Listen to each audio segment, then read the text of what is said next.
नमस्ते दोस्तों, सास और बेटी सामान्य परिवार की कहानी में आप सबका स्वागत है। सास बहू की कहानी।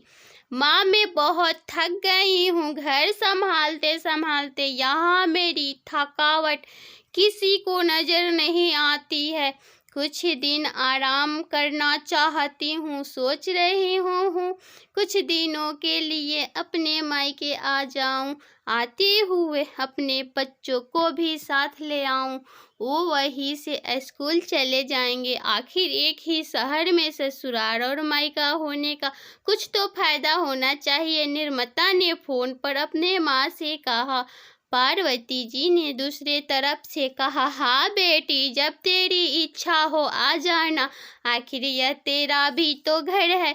ठीक है माँ, तो मैं कल ही आ जाऊंगी। निर्मता खुश हो बोली, हाँ बेटी, कल आ जाओ, मैं तुम्हारे इंतजार करूंगी। अभी मैं फोन रखती हूँ, मुझे मंदिर भी जाना है।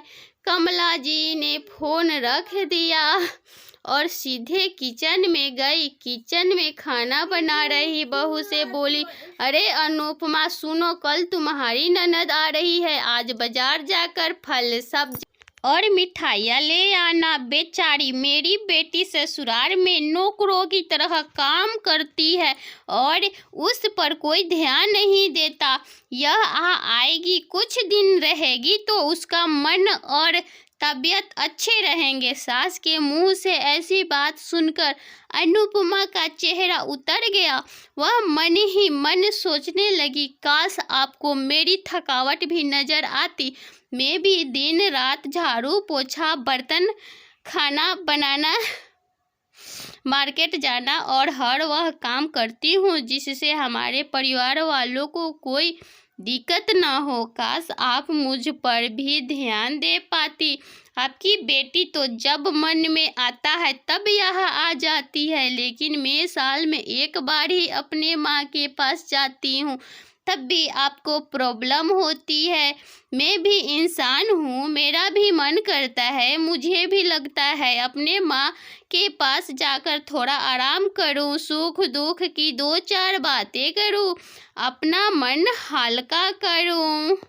भगवान, अब तो ही कुछ करो ताकि मेरी सास के आंखें खुले और उसे मेरी थकावट भी नजर आए। शाम तक भगवान ने जैसे अनुपमा की सुन ली और उसकी ननद का फोन आया। ननद ने अपनी माँ से कहा कि उसकी सास ने उसे मायके आने के लिए मना कर दिया है, इसलिए इस बार वो नहीं आ सकती। पार्वती जी बोली, ऐसे कैसे मना कर दिया? पहले तो कभी वह तुम्हें आने के लिए न ही रोकती थी, इस बार भला क्या हो गया? लाओ मेरी बात करवाओ उसने, मैं समझती हूँ। निर्मता ने फोन अपनी सास के पास दिया। पार्वती जी ने कहा, नमस्ते समधन जी, आपसे कुछ कहना था। समधन जी ने कहा, कहिए।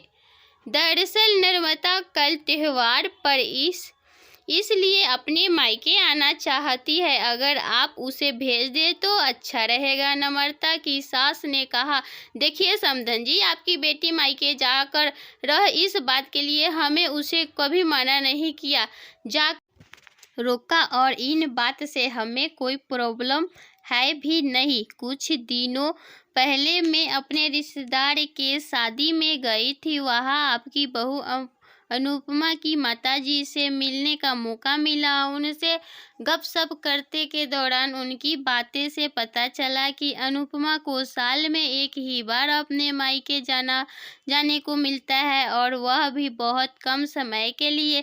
मुझे लगता है कि आपको पहले अनुपमा को उसके मायके भेज देना चाहिए, और वह जब मायके होकर आ जाएगी तो मैं नम्रता को आपके पास भेज दूंगी।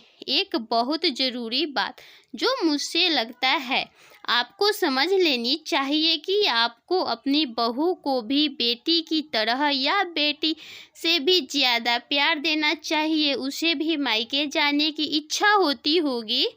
हो सकता है कि नम्रता के वहाँ आने से उसकी अभिव्यक्त करने के लिए आप उससे मायके नहीं भेजी होगी, या फिर वह आपसे कुछ कहने से अभी डरती होगी।